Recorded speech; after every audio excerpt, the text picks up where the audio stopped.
हो के गरेको तँ चाहिँ के हो किन हाफ प्यान्ट माथि अन्डरवेयर लगाएको जस्तो के को हाफ प्यान्ट माथि अन्डरवेयर खै यो गर्मी ड्रेस त्यो पनि कब्रिस्तानबाट साथीले पठाएर लगाएको पो त के गरेको यो ताँको चाहिँ होइन एकछिन माछा मार्नु जाउँ मैले आज हौ नगर नगर दुःख नगर माछो मार्न चाहिँ दुःख नगर है बरु किनेर खाऊ केटा हौ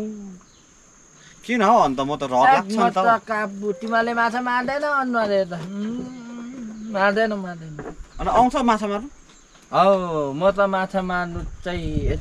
बसेर भन्नुपर्छ फेरि यो गफ सुन्ने होइन हौ त्यसो भने एक दुईवटा ट्रिक्स मलाई पनि सिकाएर खानु हौ माछाको अब यस्तो हो माछा चाहिँ के हो भन्दा चाहिँ नि पहिला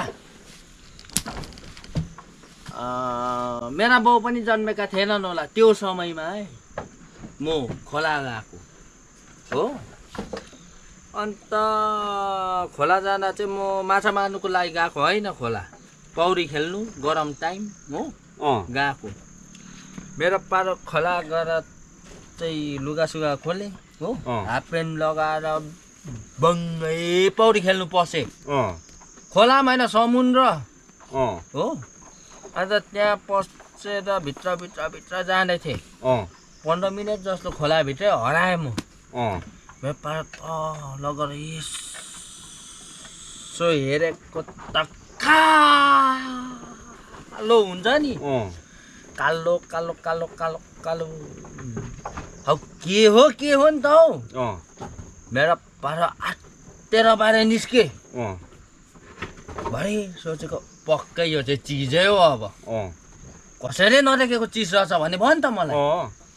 मेरो पारो त्यहाँ वरिपरिका केटाहरूलाई बोलाएर जाऊ तिमीहरू बजार गरेर डोरी लिएर आऊ त भने हो हौ डोरी त ल्याएछ नि बल्ल बल्ल ल्याइ पुऱ्याए डोरी यस्तै थियो र यो बाँस जत्रो डोरी यो बाँस जत्रो डोरी हौ त्यो पनि सानो भएको नि चुत्तिन्छ भन्ने डर मेरो पारो डोरी कम्बरमा कसेर फेरि बङ्गै पछि गयो खोलाभित्र खोला होइन समुद्रभित्र त्यहाँ पसेर गएको त्यो कालो चिज छ त्यहीँ रहेछ मेरो पारो गएर छामछाम छुमछुम गरेर अब देख्नु छैन बिचमा बाँधेर चाहिँ बाहिर निस्के केटाहरू बोराएर चाहिँ झन्डै 55-60 जना थिए केटाहरू हौ डोरी तान्नु लगाएको ग्राङ क्रुङ ग्राङ ड्याङ गर्छ हो हौ के बजेको रहेछ भनेर तान्छुङ मरेर 6 घन्टा पछाडि निकाल्यौँ है त्यो सामान 6 घन्टामा पछाडि 6 घन्टा पछाडि त्यो चिज निकालेर यसो हेरेको त यो नि हौ के हो त्यत्रो चाहिँ माछो रहेछ त्यत्रो माछा त हुँदैन ल हौ निलो वेल के भन्ने हुन्छ रहेछ नि त हौ समुद्रमा त्यो माछा नदेख्नु साह्रो रहेछ साह्रो त्यो माछा निकाल्यो अब त्यो माछा निकाल्यौँ खानु पर्यो हो मेरो पारो त्यो खबिल्चा हुन्छ नि खबिल्चा त्यो खबिल्चा खबिल्चा भने यस्तो त्यो कत्लेको जस्तो हुन्छ नि त्यो खबेटा हो त्यो तास्दै थियो त्यहाँका गाउँले मान्छेहरू बटुल्नुलाई बिजी अब के हो मलाई त थाहा छैन नि के को लागि चाहिँ बटुल गर्छ त्यही त भनेको त्यसको 1-2 दिनमा चाहिँ गाउँ छिरेर गएको कि हौ अझै पनि त्यो खबेटामा चाहिँ चामल धान निफुन्दै रहेछन् चामल नाङ्लो चाहिँदैन रहेछ नि त निफुन्दा रहेछन् त्यति मात्रै कहाँ हो र अझै मैले पनि काम लगाइरहेको छु के चाहिँ काम लगायो चिज चाहिँ 1 नम्बर चिज चाहिँ अझै पनि मलाई काम दिइरहेछ हौ अझै पनि अन्त के चाहिँ काम लगायो त्यस्तो चाहिँ अनि अब मासु जति त खाइहाल्यौँ रह्यो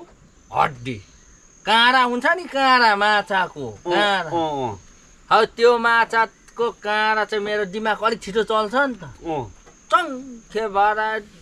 20 भारी बोकेर चाहिँ घरमा ल्याएको थिएँ हेर सिमीलाई थाङ्रा इस्कुसलाई थाङ्रा फर्सीलाई थाङ्रा थाङ्रै थाङ्रा म त बाँस खोज्नु पर्दैन काँडाको थाङ्रा थाङ्रा पत्याउँदैन भने यहाँ हेर यो सिमी देख्यौ हो यो त रहेछ त्यही काँडाको थाङ्रामा चाहिँ फलेर टिपेर आएको पो त टिपेर आएको देख्यौ त्यस्तो माछा